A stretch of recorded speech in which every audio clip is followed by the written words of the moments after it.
Did you know Variety, the children's charity, is the entertainment charity started by a group of show business people who found an abandoned baby in a theatre way back in 1928. These kind-hearted performers raised so much money to help the lost child that they began helping other children, and Variety, the children's charity, was born. Read the full story and support the entertainers charity that supports kids in need today. Visit variety.org.au. You're listening to the School of Hard Knock Knocks podcast with me, Maury Morgan. Ladies and gentlemen, your next comedian. Shouldn't drink on an empty head, you know that, don't you? That is the shittiest heckle I have ever heard in my life. Everyone in this room is now dumber for having listened to it. What's a bucket list? You have dangerously underprepared yourself for the shit that is about to get real. Chris Asher wears multiple hats in the comedy business. He's host of the Comedic podcast, the podcast formerly known as, founder of the digital media company Oink Digital, and an up-and-coming stand-up comedian. In this School of Hard Knock Knocks podcast, Chris and I talk about political correctness in comedy, safe rooms, mixing comedy business with comedy pleasure, social media and developing comedians' personal brands, and trolling Kickstarter. If you're on the business end of comedy or you'd like to develop your comedic brand, you'll enjoy this interview with Chris Asher. I don't know if you can tell just by looking at me, but I'm unemployed. Thanks. Jesus Christ. It's not a bad thing though. You know, I finally have time to pursue my passion.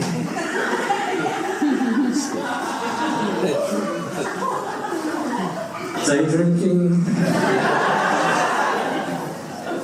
You gotta do what you love, you know. I'm trying to go from unemployed to unemployable as seamlessly as possible. But I've still got obligations, you know. For example, today I had to wake up at 6 p.m. to be here tonight. But that's what everyone's saying to me. Chris, do what you love.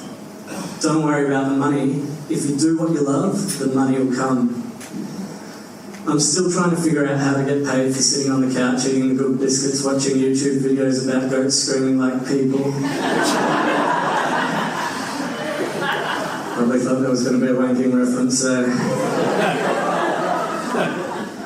Trying to keep it classy tonight, ladies and gentlemen. I took a piss naked the other day, and I tell you, the other guy at the urinal did not look comfortable with that. Did stop him from talking to me though.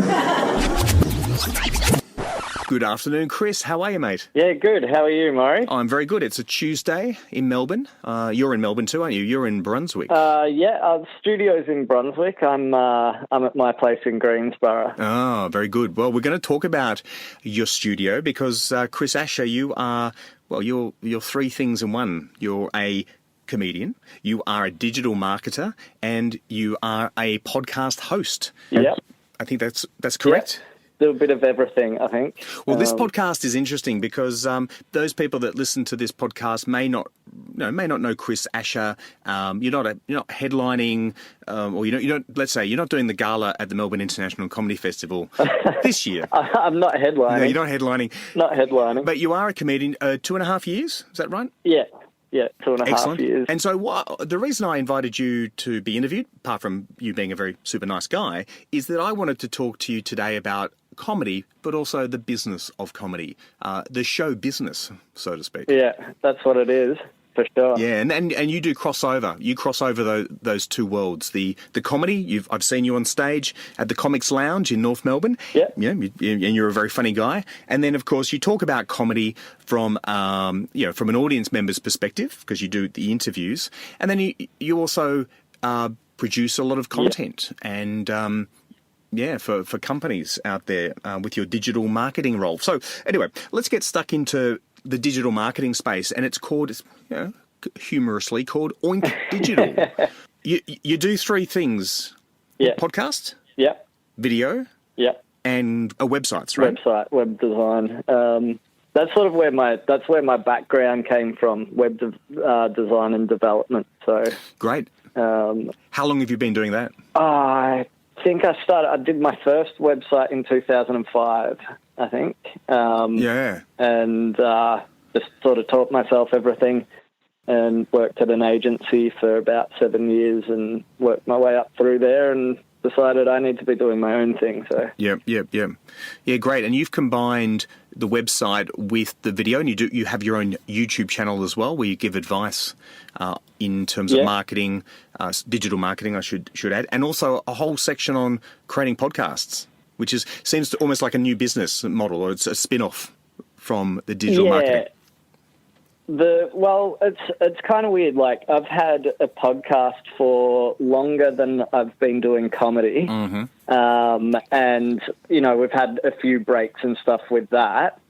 And it sort of came from, I want a studio to do the podcast in rather than, in our lounge room and stuff like that, and somewhere that's more central that we can get guests in and all of that sort of stuff.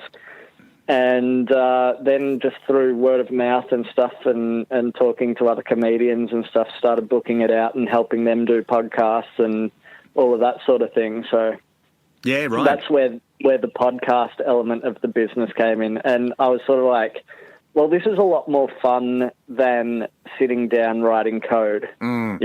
And the podcast that you're referring to, is that the podcast formerly known as? Yeah, that's the podcast formerly known as. So excellent.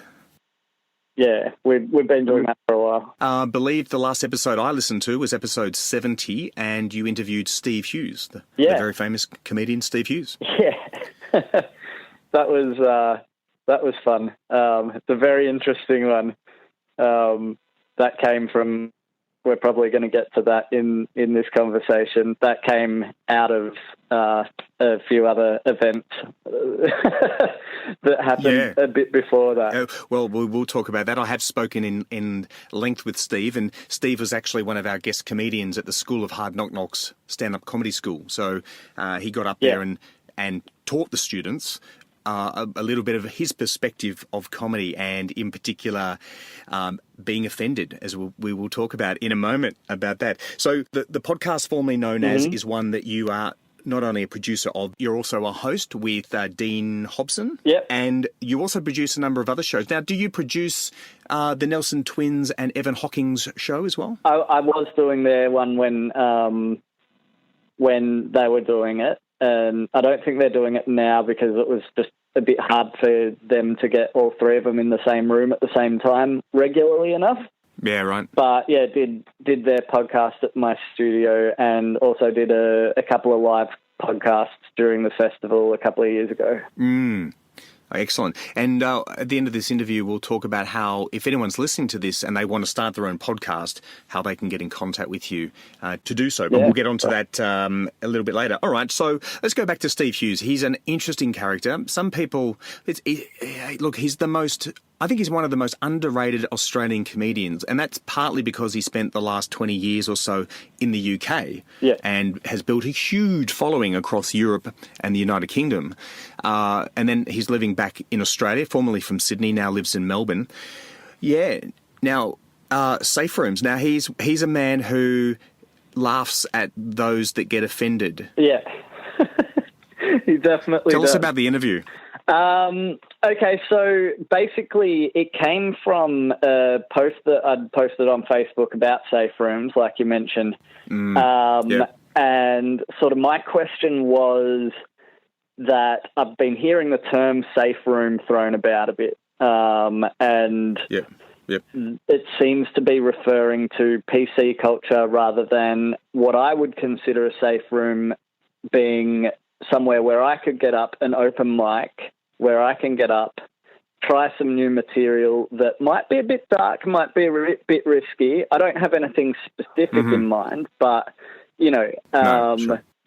and have it absolutely bomb, and have other comedians say, oh, well, you tried it, you know what I mean? Like, rather than them all turning around and going... Pat on the back. Well, not just a pat on the back, just sort of a, not shun you for trying something a bit risky, you know what I mean? Right. So, it's not so much just I want a pat on the back or anything like that. It's more, don't crucify me for trying something, you know? Yeah, right. Yeah, push the envelope. Yeah. So that's what I'd consider a safe room. I think, and the post went absolutely gangbusters, as you probably saw. Yeah. I did. And having a look back on it, it would have been shut down very quickly if someone had have just jumped on and said, "Oh, when we're talking about safe rooms, we're talking about there are some people who are known to harass other comedians, sometimes women comedians, who they don't feel comfortable around, and these people aren't welcome in these rooms. It's literally a physically safe room for people to go to, and they know that they're not going to get, harassed anyway." Oh, it's a censorship room. But I was seeing, just in terms of like potentially physically assaulted by some people or whatever. Oh, so someone was physically if that makes someone sense. In the past has been physically assaulted, and therefore there's been instances of I don't know what level of assault, but from what I've heard is like a bit of sleaziness and all of that sort of thing. Oh, okay. And I've heard a few stories of like pretty horrible stories, and they're basically saying, look, you should feel welcome here without the risk of running into these people who have been known to be sleazebags, either harass or make people. Yeah, right. Exactly. That to me sounds like common sense, though. I mean, a lot of what you're describing is illegal. Well, yeah, exactly. So, so it's like saying let's have a safe room where you can't do lines of coke on stage, or you can't shoot up heroin just before you're on. Aren't we all adults here? Shouldn't we stick together? And I know it is common sense, but the thing that I'd been hearing and sort of my translation of it, because I didn't know that at the time that some of these things were sort of going on, was it seems to be in reference to PC culture. If you come here, there's a guarantee no one will be offended, which is not possible. For starters. Yeah, true. That is true. Because everyone's offended by something, That is true. So is there the people that are having this debate, are they themselves comics? Yeah, that's the thing. I would have expected of all people to realise that, to know where I was coming from with that. I foolishly thought that, comics would understand what I'm talking about because they're the ones writing jokes. But apparently some people don't know how to write jokes, so they don't know the concept of a joke and a statement, Well, that's right. Right, so I'm assuming you said it was, in this case, sort of misogyny or sexist behaviour, so I imagine if I can read between the lines, it was sort of women sort of criticising particular men within the comedy circle and saying you're not welcome. No, not necessarily. Oh no. Okay. No, not necessarily just women. There's a lot of men who like to jump in for people, Okay. on their behalf. Yep. Yeah, look, it is a very, and things have changed. I'm an outsider when it comes to comedy. The most I've performed is Raw, which in one of the earlier episodes, you'll hear me talk to Adam Rosenbachs, and we discuss my very first Raw heat, which I didn't get through, and but Adam gave me a good old pep talk and said I did quite well. But so I'm an outsider in that I produce shows and do the marketing and so on. So I do get to see it's almost like a zoo. It's like being on an excursion once in a while and seeing the animals throw shit at each other. And that's shocking. But so was there an outcome from that discussion about PC culture? Are we moving towards it? Rapidly. Oh, we are. We're rapidly moving towards it. It's a fun time. And fun time to be alive. I wonder if it has anything related in some way or kicked off in some way by the Article 18C, which was debated in federal politics here in Australia about freedom of speech and protection of groups, minorities. Well, is this what we're seeing in comedy today? I don't know, because I've had a look at that, and there is, because we don't have free speech in Australia. We're not like the US, where they have the right to freedom of Constitution, right? So we technically we don't have free speech here, but we do when it comes to art. So if it's in the form of an artistic performance or right, a creation like that is actually protected. So I guess satire, for example, Mad as Hell, and all of these stand-up comedy. I mean, I guess because that's an art, that's performance. Yeah. Well, the Back Burner, we had Peter Burner on the podcast recently, and the Back Burner was one of the first Aussie satire shows like Mad as Hell. And they would have characters playing politicians and pretending to be real people. So, if you had, that could be seen as discriminatory, and someone could get offended at that. I guess if there are any Nazis listening, this is all I'm saying. If there are any Nazis listening, just put on a play. Just call it a play. Right. I guess that's the loophole. Yeah. Is that how it works? I don't know. Yeah. Mein Kampf, the musical. Yeah, exactly. Oh, we're going to get a lot of hate mail if someone actually does that now, aren't they? Yeah. Because that's interesting. Look, I guess you and I, we're male, and we're Caucasian males, and white males, and we're not allowed to say a lot of things, and so we have to be extra. We're so oppressed, Maury. We are oppressed. We have to be extra careful. And in comedy, being a minority is actually a strength in comedy. Being gay or of colour, being having a funny accent or a look, a strange colour hair. I don't know.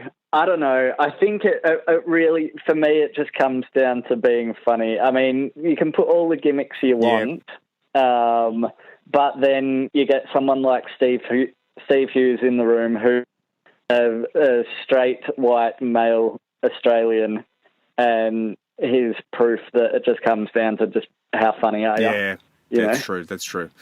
Yeah, so Mein Kampf, the musical, still has to have some good callbacks. That's what you're asking? Yeah. And that's interesting. So you don't think it's going away. In fact, you think we're going headlong into PC culture. Absolutely. Yeah. Well, it's a shame.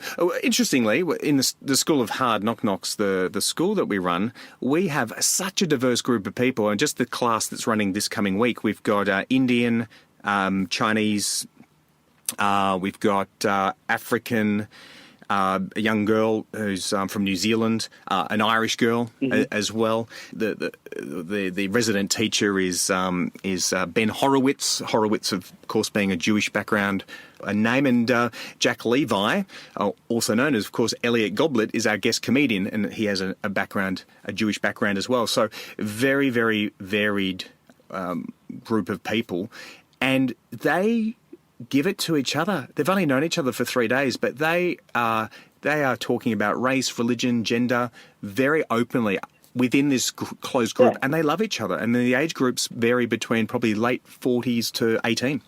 Yeah, now it's a shame that someone perhaps, is criticising, too much, because look, it's a very hard topic to discuss, isn't it? I don't know. I think it's only hard. I think it's only hard if you're worried about what people think. Well, if you're not really worried about that, and you know that it's not coming from a place of hate or anything like that, then I don't see any problem talking about, race, religion, anything like that. Yeah. No, true. Yeah, it is.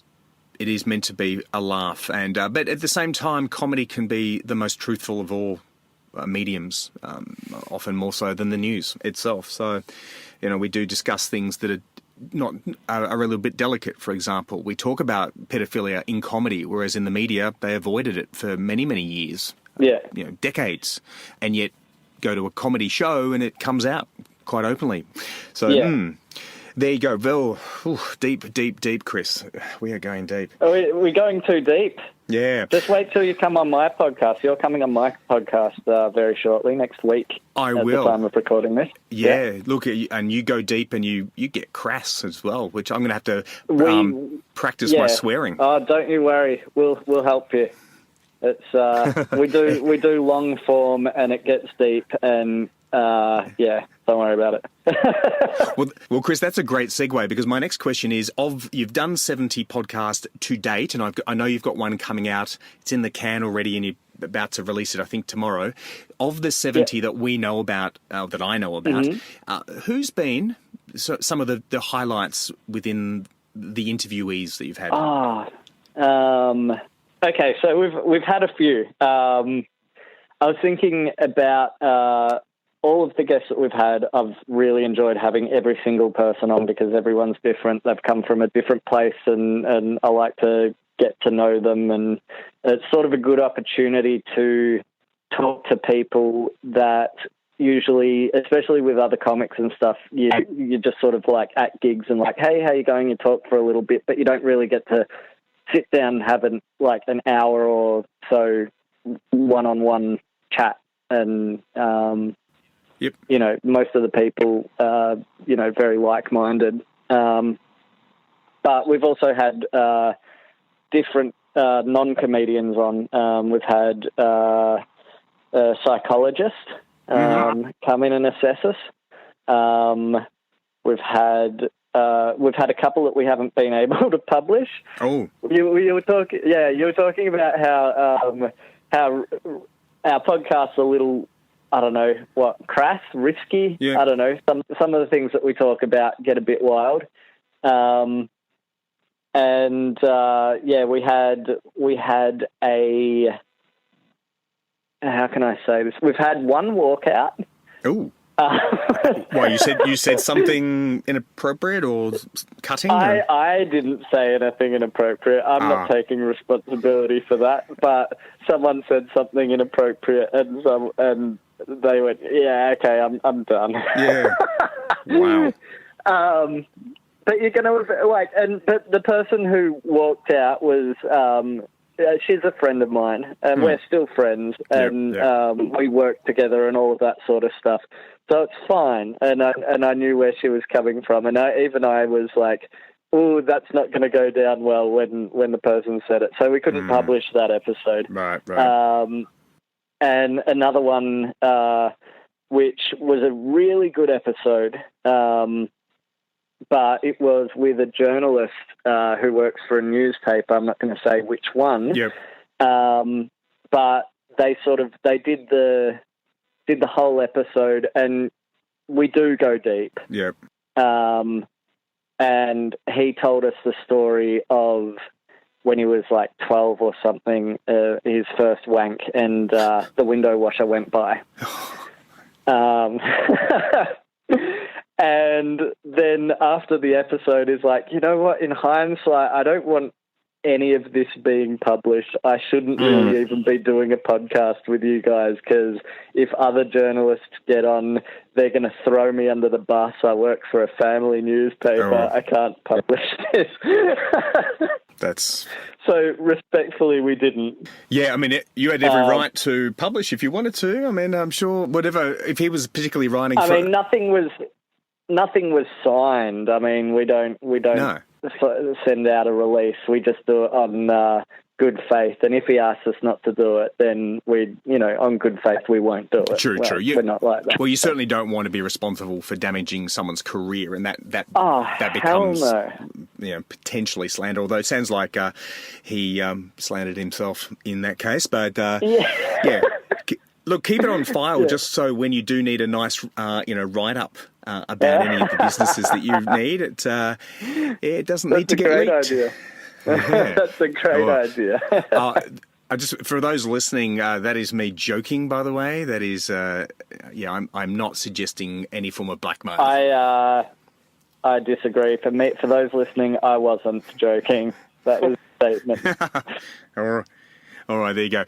Having someone walk out and then not being able to publish, that is frustrating because I know how long it takes to produce a podcast, obviously, and not just in the preparation and getting the guest and then writing the questions and then recording it, but also the other stuff you have to do. So, the post-production, getting it ready, noise reduction, changing the levels, uploading it, writing a brief, sharing it across multiple platforms.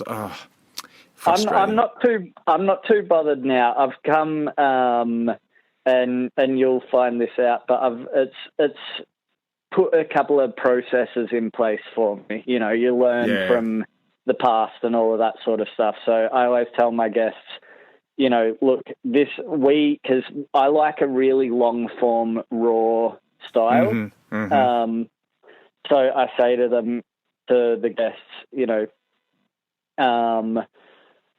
we generally will not edit the podcast because we try and do it before we leave the studio as soon as it's recorded. We'll just say, so imagine that it's like a live interview. If there's anything you want cut out, just don't say it.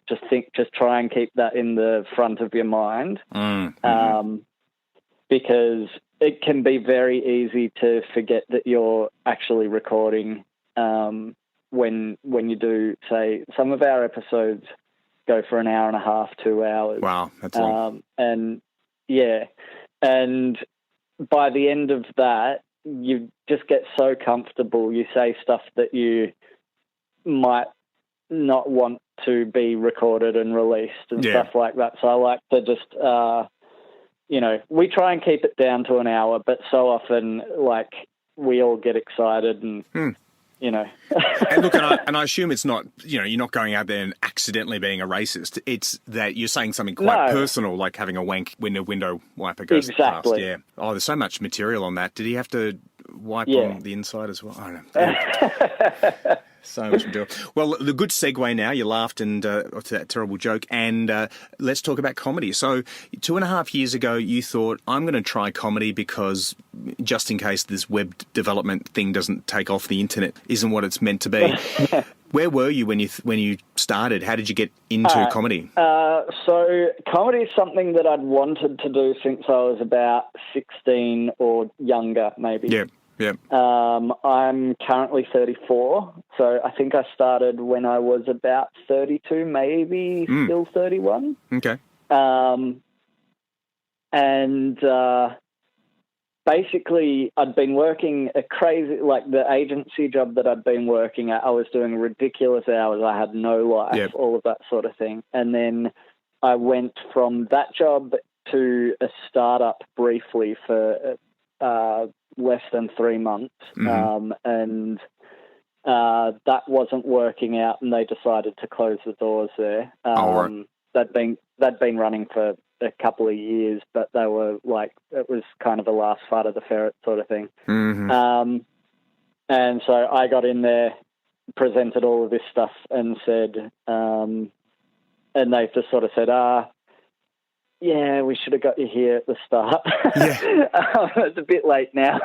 But yeah, so when I was there, it was a lot less stressful because it was sort of an online magazine. So it was a lot more fun environment rather than just doing corporate websites and stuff.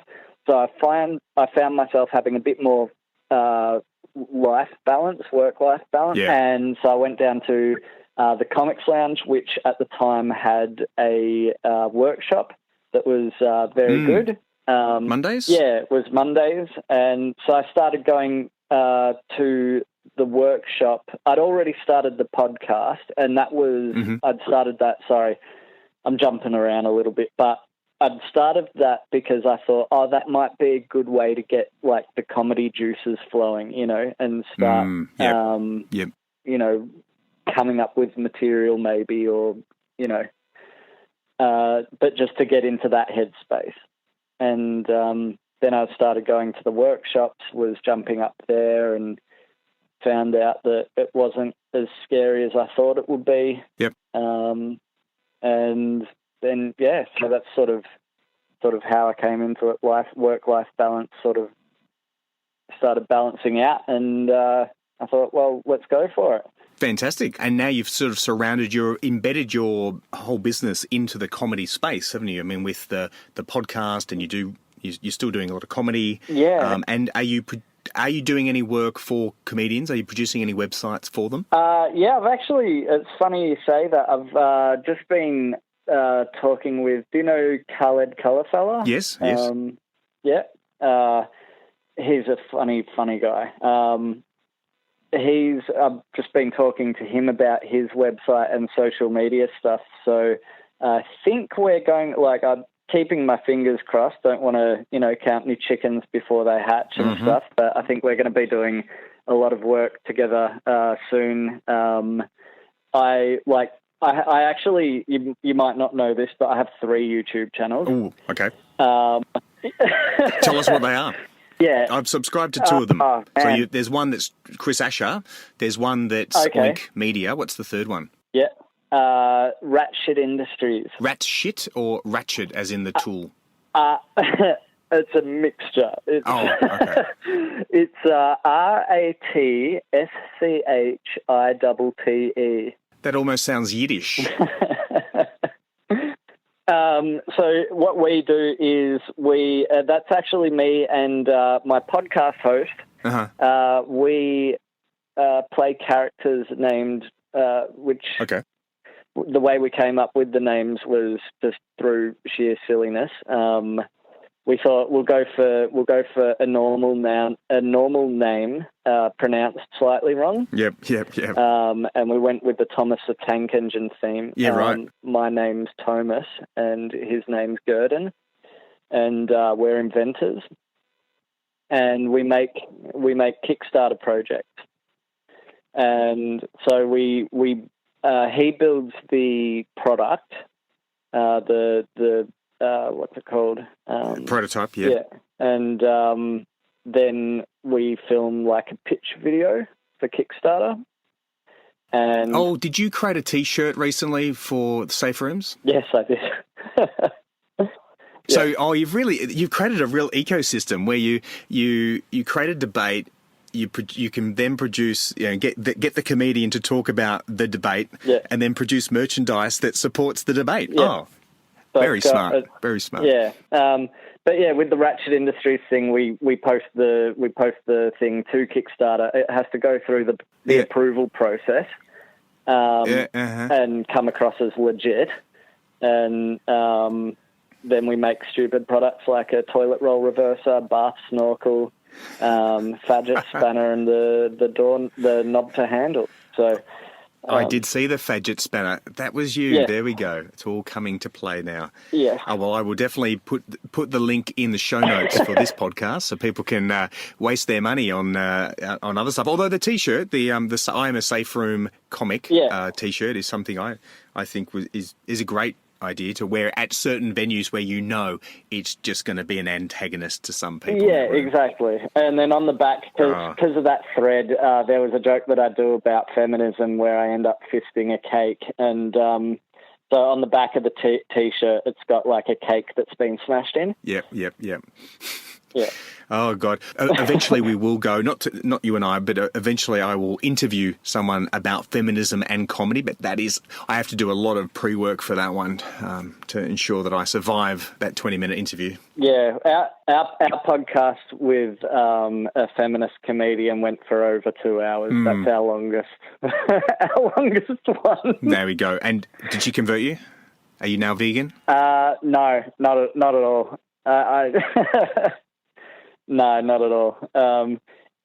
I'd like to think that I made some good points, but the thing is that about feminism, people sort of go, they hear the words "I'm not a feminist," and they equate that to I'm a misogynist. I am against women. Yeah, and it doesn't. And I'm against equality and stuff like that. And that's not how it works. I think I had a conversation just this morning with a production company in comedy, something that the listeners will hear about very soon, and that is we talked about feminism, and I'm a member of the Greens Party, so and I think a lot of comedians are left leaning anyway, but I'm a commercially driven sort of mercantile type of Greens person, whereas there is a militant Greens. There is a group of Greens people who, that's their prerogative. They are militant. They do, they are the far left, the anti-far, who get violent or angry and smash things and break things and handcuff themselves to things. And I'm not. I'm Green, but I take the legal approach or the business approach to solving problems. Maybe both are necessary. Who knows? Do you throw any tantrums though? You don't throw tantrums. You don't seem like a tantrum. My lawyer would. That would be. I would throw a tantrum through a lawyer. And that's. And there's no reason why you can't be pro-environment, pro-equality, all Greens policies, and also be pro-business and pro-entrepreneurship and pro-creativity and so on. Yeah.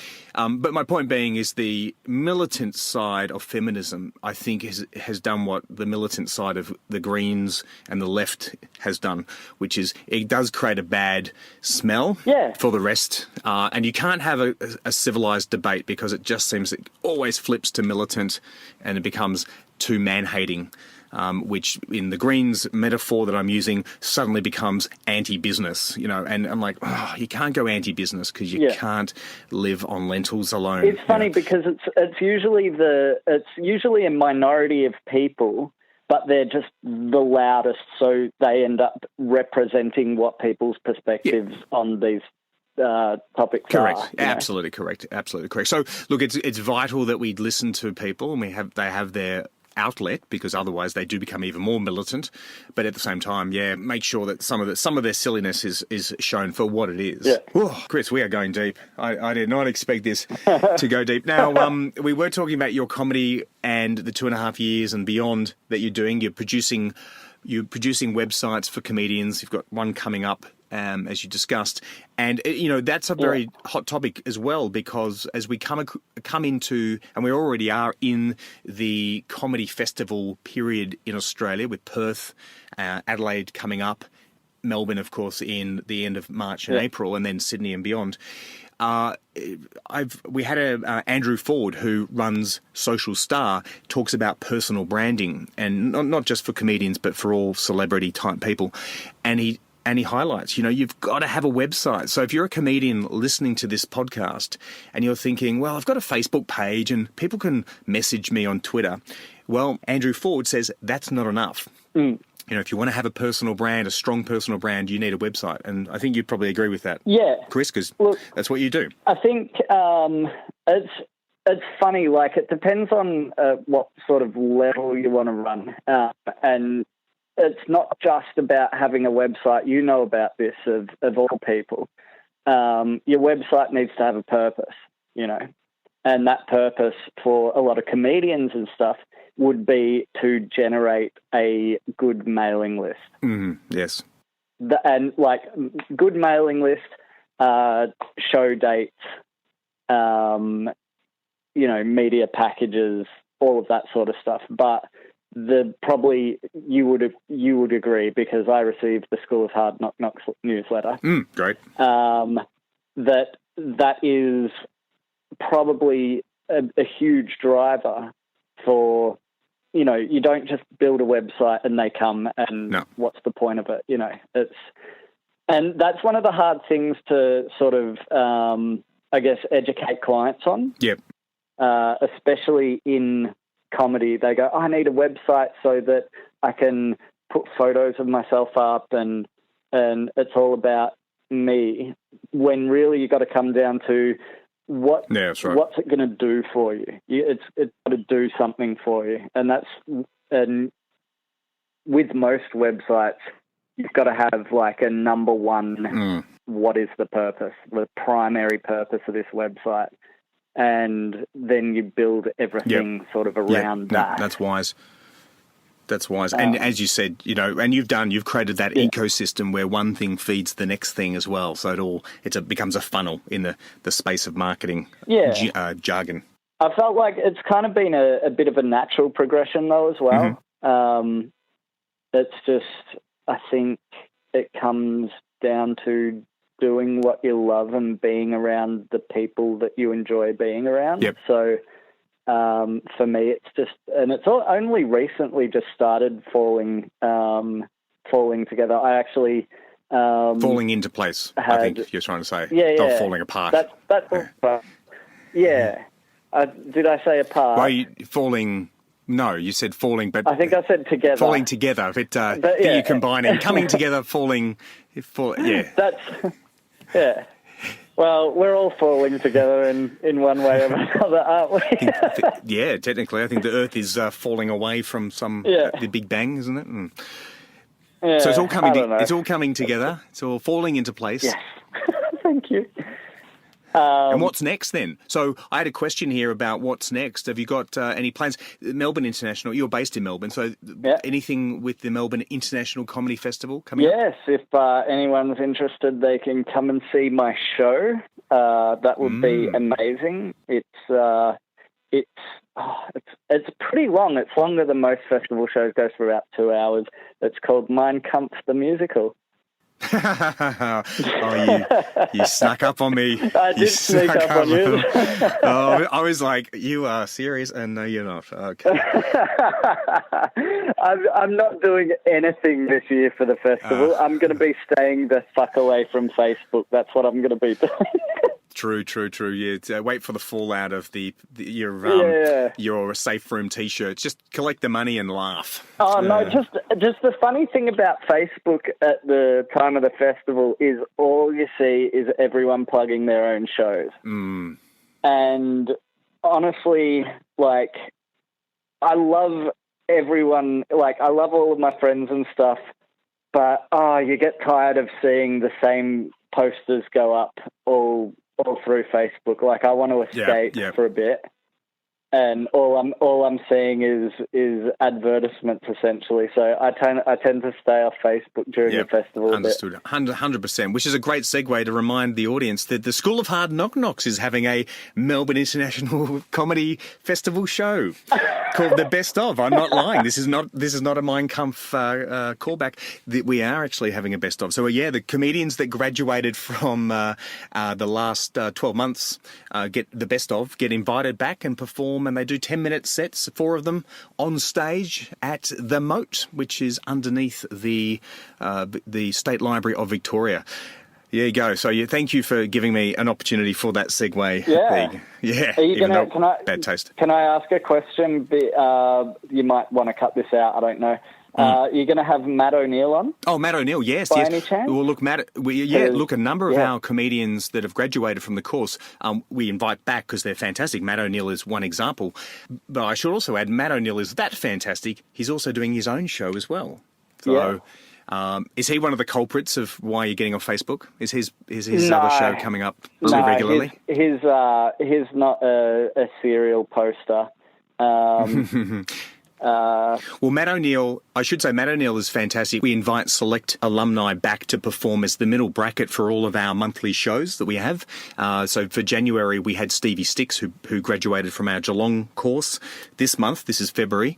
If you're listening to this later, we interviewed this interview was done in February.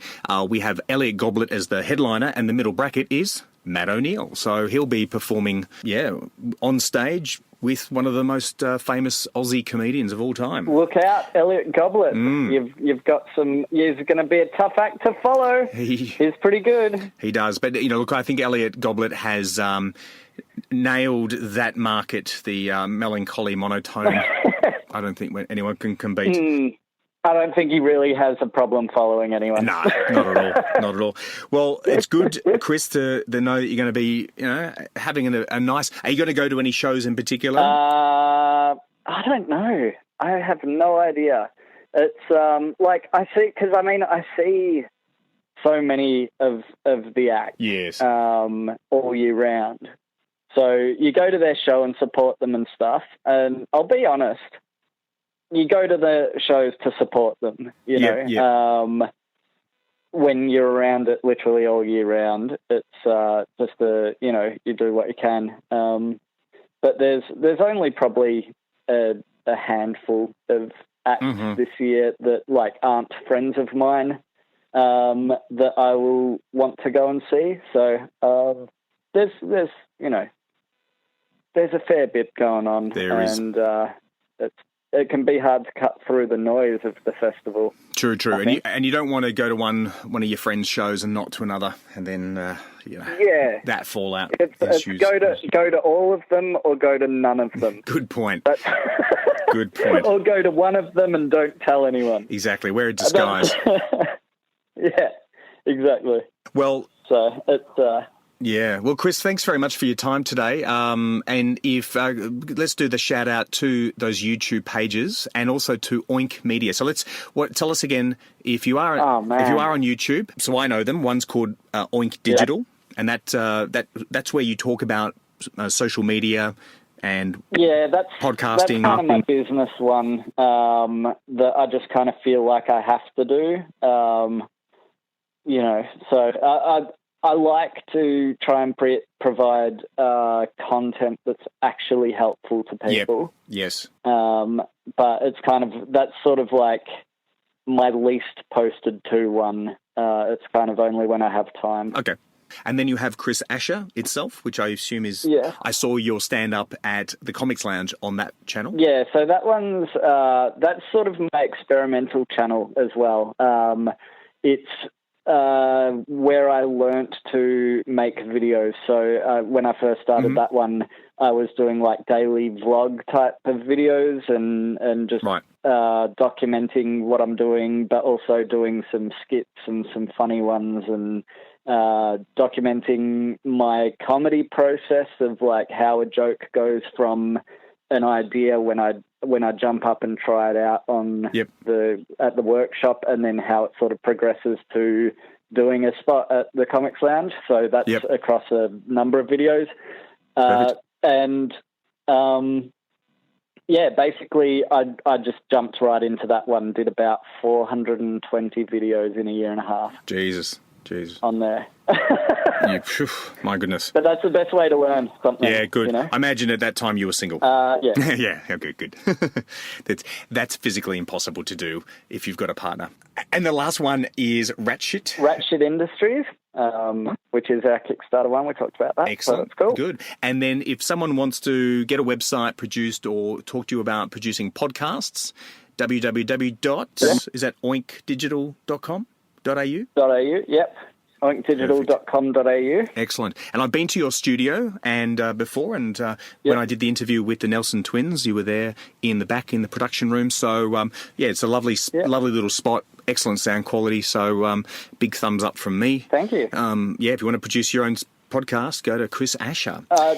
Just really quickly, I'm actually thinking maybe next month or in maybe the next 6 to 8 weeks or something of doing a studio open day. I'm just trying to gauge interest on it. It's basically a day where I work my ass off for free, but let people come in, try out the studio, record a podcast in there, see how they like it, you know. Maybe if you look up my Facebook page and jump on there like that, that's probably where I'll announce that if you're interested in starting a podcast and don't know where to start. Perfect. Excellent. Well, I'm a big fan of podcasts, and obviously if you're listening to this podcast, you are too. Great. Well, Chris, thanks very much for your time and sharing, the ins and outs of business, the comedy business and the show business, because a lot of people forget that without a business, there is no show at the end of the day. Thank you. Thanks for having me. You're welcome.